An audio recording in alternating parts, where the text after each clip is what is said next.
नाज़रीन, इस वक्त आप देख रहे हैं Covid care centre, Mamata Banerjee मलका फाउंडेशन, सुब्रतो मुखर्जी मलका फाउंडेशन और जो हमारे मशरिक एजुकेशन ट्रस्ट की जानिब से ये आज इसका इफ्तिताह किया गया है, जो मलका फाउंडेशन की जानिब से, जिसका कि ख़ास मकसद गरीब दबे कुचले मज़दूरों के लिए, उन तमाम लोगों को कोविड-19 से बचाना है जो कि जिनकी हैसियत नहीं है बड़े अस्पतालों में जाने के लिए। और इस तरह से देखिए पूरी टीम यहाँ पर मौजूद है। हमारे मलका फाउंडेशन के चेयरमैन जनाब मोहम्मद इश्तियाक साहब मौजूद हैं। सर, क्या कहना चाहेंगे, कितनी खुशी महसूस हो रही है आज? बहुत खुशी महसूस हो रही है। हम लोगों का ये मकसद ये है कि यहाँ पर जो लोग इलाज नहीं कर पा रहे हैं, जो इलाज बहुत महंगा है, बहुत सारे हॉस्पिटल में इलाज नहीं हो पा रहा है, हम लोगों का मकसद यही है कि यहाँ फ्री ऑफ कॉस्ट जिन लोगों का सेफ होम के हिसाब से हम लोगों ने अभी खोला है यहाँ पर, अगर किसी को अगर लगता है वेंटिलेटर या आईसीयू ज़रूरत पड़ेगी तो हम लोग यहाँ से दूसरे हॉस्पिटल में शिफ्ट कर देंगे। यहाँ से इस्लामिया हॉस्पिटल शिफ्ट कर सकते हैं, यहाँ से चितरंजन हॉस्पिटल शिफ्ट कर सकते हैं। मगर हम लोगों का मकसद ये है कि जो लोग हैं, जो लोग परेशान हैं, उनको फ्री ऑफ कॉस्ट इलाज जो है मुहैया हो यहाँ से, और बेहतर से बेहतर इलाज मुहैया किया जाए। इसके लिए हम लोग मुतासिर हुए हैं, हम लोग इंस्पायर हुए हैं हमारे चीफ मिनिस्टर ममता बनर्जी से इंस्पायर हुए हैं। हम लोग इंस्पायर हुए हैं हमारे सुब्रतो मुखर्जी से, हमारे इलाके के विधायक से, और ख़ास तौर से हम शुक्रिया अदा करना चाहेंगे नदीमुल हक साहब का, जिन्होंने हम लोगों को कहा कि भाई हर इलाके में, हर वार्ड में, हर कंस्टिट्यूंसी में दीदी ने कहा है कि हम लोगों को इसी तरह का एक सेफ होम और सोशल काम की तरफ में कोविड को लेकर लड़ना है, और हम लोगों को सब मिलकर हम लोगों को ये काम को करना है। इश्तियाक साहब, एक सवाल मेरा आपसे ये है कि जिस तरह से ममता बनर्जी तमाम डेवलपमेंट के साथ बंगाल में काम कर रही हैं, उस पर first priority health and hygiene, और कोविड को देखते हुए इसके पहले ब्लड डोनेशन कैंप देखा गया कि पूरे बंगाल में लगाया गया है, जहाँ के ब्लड की सख्त ज़रूरत पड़ती है ऐसे कोविड में। तो इस तरह से देखा जा रहा है कि सर पूरे मुल्क को ममता बनर्जी किस एक पैगाम दे रही है? देखिए, ये ब्लड डोनेशन कैंप जो है हम लोगों ने अपने इलाके में, ये 64 नंबर वार्ड में, हर जगह, हर क्लब में हम लोगों ने किया है। इसके पहले अभी कोविड का टाइम आ गया, इसलिए ब्लड डोनेशन नहीं हो रहा है। जिस तरह से पहले सोशल काम हम लोग करते आ रहे थे क्लब के ज़रिए, कि हर जगह, हर इलाके में, हर क्लब में, चाहे बालक संघ क्लब हो, चाहे वो कसिया बगान सोशल वेलफेयर सोसाइटी हो, चाहे वो हम लोगों का ब्राइड स्ट्रीट हो, हर जगह हम लोग ब्लड डोनेशन कैंप किए हैं। ब्लड वहाँ पर लोगों ने बहुत ज़्यादा तादाद में लोग दिए थे, और आने वाले दिन भी अगर जिस तरह से कोविड चल रहा है, हम लोग कोशिश करते हैं, ब्लड का शॉर्टेज बहुत है, हम लोग कोशिश कर रहे हैं कि ब्लड डोनेशन कैंप भी हम लोग स्टार्ट करेंगे बहुत जल्द। और आपने देखा है कि जिस तरह से सेकंड वेव जो चला है, ये सेंट्रल गवर्नमेंट जो है टोटल इस सेकंड वेव में टोटल फेलियर हो चुके हैं। जिस तरह से कुंभ मेला को लेकर, चाहे वो इलेक्शन 8 फेज़ में बंगाल में कराने को लेकर, ये टोटल जो है ये सेंट्रल गवर्नमेंट ये कोविड को लेकर टोटल फेलियर हुए हैं। और जिस तरह से इलेक्शन के वक्त, इलेक्शन के दौरान इन लोगों ने बाहर से हज़ार लोगों को लेकर आना, यहाँ पर बंगाल में चार्टर्ड फ्लाइट को लेकर आना, और लोगों को लेकर आके यहाँ पर कोरोना कोविड को जो फैलाए हैं, उससे यहाँ पर बहुत ज़्यादा बड़ा है। इसके बाद दीदी जब पावर में आने के बाद, जीत के लैंडस्लाइड विक्ट्री होने के बाद में जिस तरह से कंट्रोल किए हैं, आप देख रहे हैं कि कोविड का जो है ग्राफ वो नीचे आ रहा है, धीरे धीरे वो नीचे आ रहा है। तो ये स्टेट के मुकाबले में बंगाल दूसरे राज्य के मुकाबले में, दूसरे स्टेट के मुकाबले में बंगाल बहुत कम है, और इंशाल्लाह आने वाले दिन में और भी कम होता जाएगा, कम होता रहेगा, क्योंकि दीदी का फर्स्ट प्रायोरिटी ये है कि पहले कोविड और हेल्थ को देखना है। हेल्थ रहेगा, कोविड बचेगा तो लोग बचेंगे, तब डेवलपमेंट हो पाएगा। बहुत बहुत शुक्रिया। लास्ट इम्पॉर्टेंट सवाल है, थर्ड वेव को भी मद्देनजर रखते हुए, क्योंकि बताया जा रहा है थर्ड वेव में ज़्यादातर छोटे बच्चे इन्फेक्ट होने के चांसेस रहेंगे, उस पर आप देखिए, ऐसा है, ये जो हम लोगों का ये मकसद यही है कि सेकेंड वेव जो है ये ख़त्म हो रहा है, ग्राफ कम हो रहा है, हम लोगों का सेकेंड वेव से भी लड़ना है, और थर्ड वेव जो है, जो आने वाला है, उसके लिए हम लोगों का जो प्रिपरेशन, मेन प्रिपरेशन हम लोगों का वही है। सेकेंड वेव जो ग्राफ गिर रहा है उनसे लड़ना है, उसके बाद एक्सपीरियंस कुछ गेन होगा और थर्ड वेव के लिए हम लोग टोटल प्रिपेयर हो रहे के हैं। लिए खास तौर पर बच्चों के लिए, उसके लिए हम लोग अगर थर्ड वेव, अल्लाह ने करे कि थर्ड वेव आए और बच्चों पर इफेक्ट हो, अगर होता है तो उसके लिए हम लोग प्रिपरेशन यहाँ रखे हैं। आने वाले दिन में जो सब रूम हम लोगों का है, जो बेड्स वगैरह है, जो इंतज़ाम हम लोगों ने कर रखा है, हम लोग और थर्ड वेव के लिए और बेहतर से बेहतर करने के लिए इंतज़ाम कर रखे हैं। चलिए, बहुत बहुत शुक्रिया सर। कोविड केयर सेंटर का जो है इफ्तिताह किया गया है सर, इस बारे में क्या कहना चाहेंगे आप? एक मुबारक और अच्छा कदम है, इसलिए कि आज जिस तरह से महामारी बढ़ी थी, सेकंड वेव जो कोरोना कोविड का हुआ था, हर एक शख्स परेशान था। अभी तो अल्लाह का करम है कि कम हो रहा है, लेकिन ये तैयारी शुरू हो गई थी, इनका 10 दिन 15 दिन से चल रहा था। तो उस वक्त बहुत बुरा हालत था, पूरे देश में ऑक्सीजन का किल्लत पड़ा हुआ था, लोग ऑक्सीजन लेने के लिए परेशान थे। तो वो ऑक्सीजन के साथ में एक यहाँ पर एक चालू किया गया 21 बेड का। तो मैं मुबारकबाद देता हूँ मलका फाउंडेशन को, राजू भाई को, इस बालीगंज इलाके में जो काम किया है। इसलिए कि इस गंजान आबादी में यहाँ होता क्या है कि अगर एक ही घर में 2-4 आदमी एक साथ रहता है, अगर किसी को कोविड हो गया उसको सेपरेट रखने का जगह नहीं कहीं पर, तो हम समझते हो उसलिए ये बहुत ही ज़्यादा काम आएगा कि यहाँ पर उनको अलग कर दिया, बाकी 4 लोगों को बचाया जा सकता है। तो ये उसको सेपरेट करना ज़रूरी होता है कि उनको अलग कर दिया जाए, ताकि उनका खाना पीना, बाथरूम, टॉयलेट अलग हो, जिसको कोविड डिटेक्ट हो गया। तो इसके लिए ये बहुत मुबारक है, बहुत अच्छा काम है। यहाँ से हम समझते हैं कि जो लोग आएंगे, और सबसे बड़ी बात है टोटल फ्री है, खाना पीना दवा पानी फ्री है। एक इम्पोर्टेंट सवाल सर, क्योंकि आप काफ़ी ग्राउंड लेवल पर काम करते हैं, लोगों को सहूलत को देंगे सर। थर्ड वेव में ज़्यादातर बताया जा रहा है कि बच्चों को आएगा, ज़्यादा रिस्क में रहेंगे सर। उनके लिए किस तरह का इंतजामिया का प्रिपरेशन करें, क्योंकि बच्चों को तो अकेला नहीं रखें उनके साथ।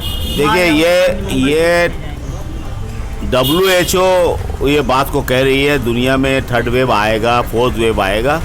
तो ये एक बड़ा प्लान है, माने रेस्क्यू का, बचाने का। ये कोई हम लोग का, आम आदमी का सोच भी नहीं है।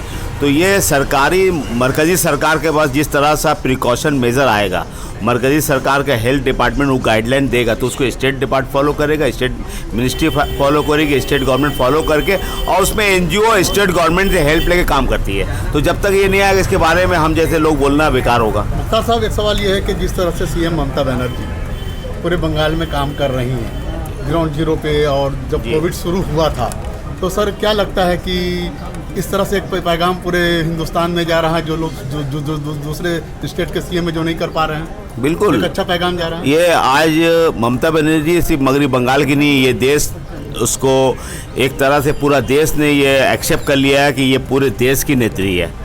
तो ये हम लोगों की, मगरबी बंगाल के लोगों की, हम जैसे छोटे कार्यकर्ताओं की, हम लोग के लिए फ़ख्र की बात है कि हम ममता बनर्जी के नेतृत्व में, उनके सरपरस्ती में पूरे हिंदुस्तान को दिशा दिखाने के लिए जा रही है। और वो चालू हो गया है। आने वाला 2024 में पूरे हिंदुस्तान का जो लीडरशिप है वो ममता बनर्जी के हाथ में अल्टीमेटली आ गया है, और वो दिखाएगी किस तरह देश चलाया जाएगा। वो देश को एक दिशा दिखाने के लिए जा रही है। बहुत बहुत शुक्रिया सर। हमारे बीच मौजूद है तौसीफ रहमान खान साहब, जो कि साउथ कलकत्ता के जो है कि वाइस प्रेसिडेंट हैं। आइए इनसे बात करते हैं। सर, आज जो कोविड को देखते हुए मलका फाउंडेशन और मशरिक एजुकेशन ट्रस्ट के जानिब से एक कदम उठाया गया, क्या कहना चाहेंगे आप इस सिलसिले से? देखिए, मलका फाउंडेशन 2020 लॉकडाउन और लॉकडाउन के बाद जितना काम कर रही थी, मुझे लगता है ये अपने में काबिल तारीफ़ है। और मलका फाउंडेशन पहले अपने आप को उतना प्रमोट नहीं किया जितना इस साल कर रही है, क्योंकि पहले साल इनका एक ही लक्ष्य था, एक ही एम था कि पब्लिक तक हम कैसे पहुँचे, और माशाल्लाह काफ़ी काम किया गया है। मशरिक एजुकेशन ट्रस्ट की तरफ से भी काफ़ी काम किया गया है। और इश्तियाक साहब जो हैं मलका फाउंडेशन के मेन फाउंडर हैं, तो उन्हीं के जानिब ये सारा चीज़ करवाया गया। अब देखिए, हम लोग जो है सोशल वर्क तो मतलब देखिए आज 10 साल हो गया करते हुए आ रहे हैं। पॉलिटिक्स हमने बाद में ज्वाइन किया, पर जो सोशल काम जो है वो 19-20 साल की उम्र से शुरू करते हुए आ रहे हैं। और ये काम एक जज्बा है। मैं आपको इसलिए बताना चाहता हूँ, इलेबोरेट करना चाह रहा हूँ कि देखिए, एक दिन जो करेगा ना वो आपको दिख जाएगा, जो एक दिन करने वाला है। 2 दिन करने वाला, 3 दिन करने वाला। जो पैशन के साथ काम करता है और जिसको सच में लोगों की ज़रूरत और लोगों का जो कमी है उनको पता है, तो वो रास्ते खुद निकल के पता लगा लेते हैं कि आपके पास क्या कमी है और आपको किस चीज़ की ज़रूरत है। और बंगाल में जब हम ये कहते हैं we are inspired by Mamata Banerjee, तो इसलिए क्योंकि वो अभी से 3rd वेव को लेके काफ़ी चिंतित है, ठीक है। और सिर्फ ये पॉलिटिकल बात मैं आपको नहीं बोल रहा हूँ कि हमारी सीएम है, अगर नहीं चिंतित होती मैं अभी उनका नाम नहीं लेता। मैं भी बोलता कि पूरा हिंदुस्तान के सारे नेता अपने इलेक्शन में लगे, उनको चिंता की बात नहीं है। पर उनको देखी कि ये कोविड हाउस को 3 दिन में कन्वर्ट किया गया है 21 बेड के साथ। 15 बेड अभी रेडी हो चुका है, 21 बेड इंशाल्लाह 2 दिन में और रेडी हो जाएगा, ताकि अगर हमें 3rd वेव खुदा ना खास्ता, अल्लाह ना करे, भगवान ना करे, अगर गलती से भी अगर हमें हिट किया तो हम ये बोल सकते हैं कि भाई 64 वार्ड में कलकत्ता सेंट्रल में एक 21 बेड का free of cost with ambulance, जो मैंने एम्बुलेंस बनाया था 1.5 महीना पहले, अभी मैं यहाँ पर वो कर दूंगा, स्टेशन कर दूंगा उस एम्बुलेंस को, 20 सिलेंडर भिजवा रहा हूँ मैं। तो ये कम से कम 21 बेड जो फ्री ऑफ कॉस्ट है वो आदमी लोग के लिए रेडी रहेगा। एक चीज़ ये देखा गया है तौसीफ रहमान साहब कि जिस तरह से ममता बनर्जी इलेक्शन विन करके आती है और कहती है कि my first priority is how to save the people of Bengal from कोविड-19, और जो 2nd वेव है और इसके बाद 3rd वेव है, और उसके बाद ही देखा जाता है कि 2020 की तरह से ही उनके लोग जो भी लीडर्स हैं, जो वर्कर्स हैं, पूरी तरह से ज़मीनी सतह पे काम करना शुरू कर देते हैं। तो ये एक पैगाम जो जा रहा है पूरे हिंदुस्तान के 29 स्टेट को जा रहा है, क्या कहना चाहेंगे आप? मैं भाईजान आपको एक बात बताऊं, आप काफ़ी पुराने पत्रकार हैं, काफ़ी पुराने जर्नलिस्ट हैं, नए हैं नहीं आप। हो सकता है आपका लेबल नया हो पर आप पुराने हैं, बंगाल में आपको भी सब जानता है। मैं आपको ये बताना चाहता हूँ कि कोई भी बंगाल में अगर एक वक्त का खाना खिला रहा है या केएमसी में वैक्सीन दिला रहा है या कुछ भी कर रहा है, ये मैं आपको ममता बनर्जी की बोली बोल रहा हूँ, कोई एहसान नहीं कर रहा। इसका कोई एहसान नहीं है, इसमें किसी का कोई क्रेडिट नहीं है। आपको 10.5 करोड़ की आबादी ने वोट देकर 214 सीटों से हाहाकार मचा के आपको जिताया गया है, और आपको अब वेट करने की ज़रूरत नहीं है कि कब क्या जश्न बनेगा। यहाँ पे मरण चल रहा था, हिंदुस्तान में मरण चल रहा है, और बंगाल अपने में इसलिए एक एग्जाम्पल बन रहा है कि हमने कोई विक्ट्री जीत नहीं बनाया, हमने कोई जश्न का माहौल नहीं क्रिएट किया। जिस दिन जीते थे उसी दिन हरा रंग लगा के खेल लिया। उसके बाद से ही केएमसी में टॉक टू मेयर था, टॉक टू सीएम था, डिज़ास्टर मैनेजमेंट अपने। आपको मालूम है कि हमारे पास यास हमें एक गिफ्ट में मिल गया था, एक नेचुरल कैलामिटी है जो हमारे सर पे आ गया था जीतने के ठीक बाद, ठीक है। तो हमें इसमें कोई मौका ही नहीं मिला कि हम कब सेलिब्रेट करते क्या करते, हमें ये मौका वापस से मिल गया कि आप फ़ौरन ज़मीनी स्तर में उतर के लोगों का काम करिए। मैं बंगाल की तारीफ़ करना चाहता हूँ कि मतलब लास्ट लॉकडाउन से लेकर इस लॉकडाउन तक, चाहे आप पॉलिटिकल पार्टी से बिलोंग करते हैं या नहीं हैं, मगर जितना अल्हम्दुलिल्लाह बंगाल के बच्चों ने, बंगाल के बूढ़ों ने, बंगाल के लोगों ने इस कोविड को लेकर काम किया है, मेरे ख्याल से पूरे हिंदुस्तान में एक एग्जाम्पल सेट होना चाहिए। वो अलग बात है कि हम केंद्र सरकार से बिलोंग नहीं करते तो हमें कवर नहीं किया गया, मगर मैं आपको बताऊं कि अगर तौसीफ रहमान 400 आदमी को खाना खिला रहे हैं तो उसके 100 मीटर में कुछ अन्य लोग भी हैं जो 4 आदमी को खाना खिला रहे हैं। तो कोई एहसान नहीं है, न गवर्नमेंट का एहसान है, न प्रशासन का एहसान है, न केंद्र सरकार को तो गोली मारिए। ये 10.5 करोड़ का जो वोट मिला है, हमें आबादी का जो वोट मिला है, ये हमारा फ़र्ज़ बनता है कि हम ज़मीनी स्तर पे उतरें और लोगों को 24/7 सर्विस दें। आप देखिए जो पॉलिटिक्स नहीं करते वो भी खाना बांट रहे हैं 50 आदमी को लेके, तारीफ़ काबिल है।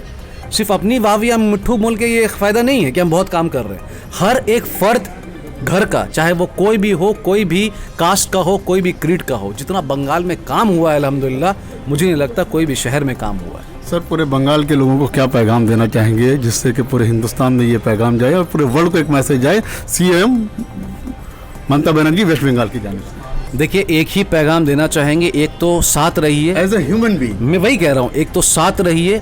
फेक प्रोपेगेंडा में अपने नौजवान दोस्तों को बोलना चाहता हूँ, कैमरा में देख के बोलना चाहता हूँ कि आप कोई भी fake propaganda, fake news, fake meme, fake cutting, fake social media के अनुसार जो न्यूज़ आती है, जो उसके माध्यम से जो न्यूज़ आती है, उसको जब तक आप चेक ना करें उसमें यकीन नहीं करें।